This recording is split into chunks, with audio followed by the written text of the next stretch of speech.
ಜೀವನದಲ್ಲಿ ಒಂದ್ಸಲ ಆದರೂ ಕೂಡ ಕೇದಾರ್ನಾಥ್ ದೇವಸ್ಥಾನಕ್ಕೆ ಹೋಗಿ ಬನ್ನಿ. ಯಾಕೆ ಅಂತ ಎಕ್ಸ್ಪ್ಲೈನ್ ಮಾಡ್ತೀನಿ ನೋಡಿ. ನಾವು 5 ಜನ ಹೋಗಿದ್ದು, ಅದ್ರಲ್ಲಿ ತುಂಬ ಜನಕ್ಕೆ ನಾವು ರಿಟರ್ನ್ ವಾಪಸ್ ಬರ್ತೀವ ಇಲ್ಲ ಅಂತ ಗೊತ್ತಿರಲಿಲ್ಲ. ಏನಕ್ಕಂದರೆ ಬ್ಯಾಕ್ ಟು ಬ್ಯಾಕ್ ನೆಗೆಟಿವ್ಸ್ ಅನ್ನೋದು ಕೇಳ್ತಿದ್ವಿ. ನಾವು 5 ಜನದಲ್ಲಿ 4 ಜನ ಫಸ್ಟ್ ಟೈಮ್ ಫ್ಲೈಟಲ್ಲಿ ಹೋಗಿದ್ದು. ಅದರಲ್ಲೂ ಕೂಡ ಒಂದು ವಾರದಿಂದ ಏರ್ ಇಂಡಿಯಾ ಫ್ಲೈಟ್ ಅನ್ನೋದು ಕ್ರ್ಯಾಶ್ ಆಯಿತು. ಅದಾದ ನಂತರ ಅಲ್ಲಿ ಕೇದಾರ್ನಾಥಲ್ಲಿ ತುಂಬ ಲ್ಯಾಂಡ್ ಸ್ಲೈಡಿಂಗ್ ಆಗ್ತಿದೆ, ಯಾರು ಬರಬೇಡಿ ಅಂತ ಬಿಟ್ಟು ತುಂಬ ಜನ ರೀಲ್ಸ್ ಮಾಡಾಕ್ತಿದ್ರು. ನಾವು ಇದೇ ನಾಳೆ ಹೋಗಬೇಕು, ಅದಕ್ಕೆ ಮೊದಲು ನನ್ನ ಫ್ರೆಂಡ್ ಒಬ್ಬರು ವಿಡಿಯೋವನ್ನು ಕಳಿಸಿದ್ರು. 2025 ಸರಿ ಇಲ್ಲ, ಯಾರು ಕೂಡ ದೇವಸ್ಥಾನಗಳಿಗೆ ಅಂದರೆ ತೀರ್ಥಯಾತ್ರೆಗಳಿಗೆ ಹೋಗಬೇಡಿ ಅಂತ ಬಿಟ್ಟು ಅದರಲ್ಲಿ ಹಾಕಿದ್ರು. ಇಷ್ಟೊಂದೆಲ್ಲ ನೆಗೆಟಿವ್ ಕೇಳಿದ್ರು ಕೂಡ ನಾವೊಂದು ಶಿವನ ಮೇಲೆ ಭಕ್ತಿಯಿಂದ ಹೋಗಿದ್ವಿ, ಶಿವ ನೋಡ್ಕೊಳ್ತಾನೆ ಅಂತ. ಹೋದ್ಮೇಲೆ ಅರ್ಧದವರೆಗೂ ಕೂಡ ನಡ್ಕೊಂಡು ಹೋದ್ವಿ. ಅದಾದ ನಂತರ ತುಂಬ ಜನ ನಮ್ಮ ಕೈಯಲ್ಲಿ ನಡೆಯೋಕ್ಕಾಗ್ತಿಲ್ಲ ಅಂತ ಹೇಳ್ಬಿಟ್ಟು ಕುದುರೆ ಮೇಲೆ ಹೋದ್ವಿ. ಹೋಗಿ ಬಂದಮೇಲೆ ಎಲ್ಲ ದರ್ಶನ ಎಲ್ಲ ಆಯಿತು. ಬರೋವಾಗ ಕುದುರೆಯಿಂದ ತುಂಬ ಜನ ಬಿದ್ದು ಸತ್ತೋಗಿದ್ರು.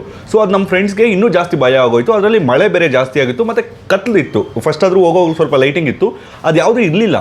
ಕೆಳಗಡೆ ಬರೋವಾಗ ತುಂಬ ಜನ ಭಯಪಟ್ಟರು. ಆದರೆ ನಾನು ಕಾನ್ಫಿಡೆನ್ಸಿಂದನೇ ಬಂದೆ. ಏನಕ್ಕಂದರೆ ಇವಾಗ ನನ್ನ ಹಣೆ ಬರ್ದಲ್ಲಿ ನಾನು ಇಲ್ಲೇ ಸಾಯಬೇಕು ಅಂತ ಬರ್ತಿದ್ರೆ ಇಲ್ಲೇ ಸಾಯ್ತೀನಿ, ಅದರಲ್ಲಿ ಏನಿದೆ, ಶಿವನ ಹತ್ರ ತಾನೇ ಹೋಗ್ತೀನಿ ಅಂತ ಬಿಟ್ಟು ನಾನು ಕಾನ್ಫಿಡೆನ್ಸಿಂದನೇ ಹೋದೆ. ಬಟ್ ಬಂದ್ವಿ, ಎಲ್ಲ ಹೋಗಿ ಬಂದ್ವಿ.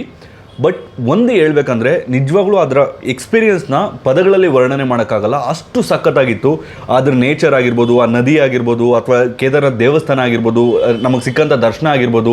ನಿಮ್ಗೊಂದು 5 ನಿಮಿಷದಲ್ಲಿ ಮಳೆ ಬರ್ತಿರುತ್ತೆ, 5 ನಿಮಿಷದಲ್ಲಿ ಬಿಸಿಲು ಬರುತ್ತೆ, 5 ನಿಮಿಷದಲ್ಲಿ ಕ್ಲೌಡ್ಸ್ ಬರುತ್ತೆ. ನಿಜ ತುಂಬ ಚೆನ್ನಾಗಿತ್ತು. ನೀವೇನಾದರೂ ಯೂತ್ ಆಗಿದ್ದರೆ ಯಾವುದೇ ಕಾರಣಕ್ಕೂ ಮಿಸ್ ಮಾಡ್ಕೊಳಕ್ಕೆ ಹೋಗ್ಬಿಡಿ. ಯಾಕಂದರೆ ವಯಸ್ಸಾದ್ಮೇಲೆ ಹೋಗೋಕ್ಕಾಗುತ್ತೋ ಇಲ್ಲೋ ಗೊತ್ತಿಲ್ಲ. ಟೋಟಲ್ 26 ಕಿಲೋಮೀಟರ್ ಇರುತ್ತೆ ನಡೆಯೋದು. ಒಂದು 5 ರಿಂದ 10 ಗಂಟೆ ನಿಮ್ಗೆ ನಡೆಯೋದಕ್ಕೆ ಬೇಕಾಗುತ್ತೆ. ಕುದುರೆ ಮೇಲೆ ಹೋಗ್ತೀನಿ ಅಂದರೂ ಕೂಡ ಅರೌಂಡ್ 5 ಗಂಟೆ ಬೇಕಾಗುತ್ತೆ. ಎಕ್ಸ್ಪೀರಿಯನ್ಸ್ ಮಾತ್ರ ನೆಕ್ಸ್ಟ್ ಲೆವೆಲ್ ಅಂತ ಹೇಳ್ಬೋದು. ಆ್ಯಂಡ್ ಯಾವುದೇ ಹಿಂದೂ ದೇವಾಲಯಗಳಿಗೆ ಹೋಗ್ಬೇಕಂದ್ರೆ ಅಲ್ಲ ಅದೇನೋ ಆಯಿತು, ಆಗಾಯಿತು, ಕಾಲು ತುಳಿತು, ಹಾಗೆ ಅಂತ ಏನು ಮೈಂಡಲ್ಲಿ ಇಕ್ಕೋಬೇಡಿ. ಯಾಕೆ ಗೊತ್ತಾ, ನಮ್ಮ ಹಣೆ ಬರದಲ್ಲಿ ಬರ್ದಿದ್ರೆ ಅಲ್ಲೇ, ಇವಾಗ ಎಕ್ಸಾಂಪಲ್ ನಾನು ಇಲ್ಲಿ ವೀಡಿಯೋ ಮಾಡ್ತೀನಿ, ನನ್ನ ಹಣೆ ಬರದಲ್ಲಿ ಇಲ್ಲೇ ಒಂದು ಫ್ಲೈಟ್ ಬಂದು ಬಿದ್ದು ನಾನು ಹೋಗ್ಬೋದು ಅಂತ ಬರ್ದಿದ್ರೆ ಯಾರು ಏನು ಮಾಡೋಕ್ಕಾಗಲ್ಲ. ಸೊ ಸಾವುಗೋಸ್ಕರ ಭಯ ಪಡಕ್ಕೆ ಹೋಗ್ಬೇಡಿ. ಯಾಕಂದರೆ ಅದು ನಾವು ಬದುಕಿರೋವರೆಗೂ ನಮ್ಮ ಹತ್ರಕ್ಕೂ ಕೂಡ ಬರಲ್ಲ. ಸೊ ಆರಾಮಾಗಿ ಹೋಗಿ ಬನ್ನಿ. ಯೂತು ಯಾವುದೇ ಕಾರಣಕ್ಕೂ ಮಿಸ್ ಮಾಡೋಕ್ಕೆ ಹೋಗ್ಬಿಡಿ. ಬೆಸ್ಟ್ ಎಕ್ಸ್ಪೀರಿಯನ್ಸ್ ನಿಮ್ಮ ಲೈಫಲ್ಲಿ ಆಗುವಂಥದ್ದು ಕೇದಾರ್ನಾಥ್. ಆ್ಯಂಡ್ ಕೇದಾರ್ನಾಥ್ಗೆ ಹೋಗಿ ಬರೋಕ್ಕಾಗಿಲ್ಲ ಅಂದರೆ ಅರುಣಾಚಲೇಶ್ವರ ದೇವಸ್ಥಾನಕ್ಕೆ ಹೋಗಿ ಬನ್ನಿ. ಅರುಣಾಚಲೇಶ್ವರಗೆ ಹೋಗಿ ಬರೋಕ್ಕಾಗಿಲ್ಲ ಅಂದರೆ ತಿರುಪತಿಗೆ ಹೋಗಿ ಬನ್ನಿ.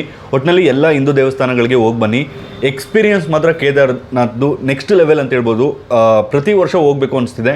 ಸೊ ನೀವು ನಿಮ್ಮ ಫ್ರೆಂಡ್ಸ್ ಯಾರಾದರೂ ಹೋಗಿಲ್ಲ ಅಂದರೆ ಮಿಸ್ ಮಾಡದೆ ಅವ್ರಿಗೆ ಈ ವಿಡಿಯೋನ ಶೇರ್ ಮಾಡಿ. ಕೇದಾರ್ನಾಥ್ಗೆ ಹೋಗಿ ಬನ್ನಿ. ಈ ವರ್ಷ ಹೋಗೋಕ್ಕಾಗಿಲ್ಲ ಅಂದರೂ ಕೂಡ ನೆಕ್ಸ್ಟ್ ಇಯರ್ ಹೋಗಿ. ಕೇವಲ ಕೇದಾರ್ನಾಥ್ ಅಂತಲ್ಲ, ಅಮರ್ನಾಥ್ ಆಗಿರ್ಬೋದು, ಅಥವಾ ಬದ್ರಿನಾಥ್ ಆಗಿರ್ಬೋದು, ಅಥವಾ ತುಂಬ ಕಾಶಿ ಇದೆ, ಅಯೋಧ್ಯೆ ಇದೆ, ಮತ್ತು 12 ಜ್ಯೋತಿರ್ಲಿಂಗಗಳಿದೆ, ತುಂಬ ಹಿಂದೂ ದೇವಾಲಯಗಳಿದೆ, ಪುಣ್ಯಕ್ಷೇತ್ರಗಳಿದೆ. ಎಲ್ಲದಕ್ಕೂ ಕೂಡ ಹೋಗಿ ಬನ್ನಿ. ಜೀವನನೇ ಒಂಥರ ಬೇರೆ ಥರ ಟರ್ನ್ ಆಗುತ್ತೆ ಅಂತ ಹೇಳ್ಬೋದು. ಸೊ ಮಿಸ್ ಮಾಡದೆ ಈ ವಿಡಿಯೋನ ಎಲ್ಲರಿಗೂ ಶೇರ್ ಮಾಡಿ. ಆ್ಯಂಡ್ ನೀವು ಕೂಡ ಶಿವಭಕ್ತರಾಗಿದ್ದರೆ ಜೀವನದಲ್ಲಿ ಒಂದ್ಸಲ ಆದರೂ ಕೂಡ ಕೇದಾರ್ನಾಥ್ಗೆ ಹೋಗಿ ಬನ್ನಿ, ಒಳ್ಳೆಯದಾಗುತ್ತೆ. ಓಂ ನಮಃ ಶಿವಾಯ.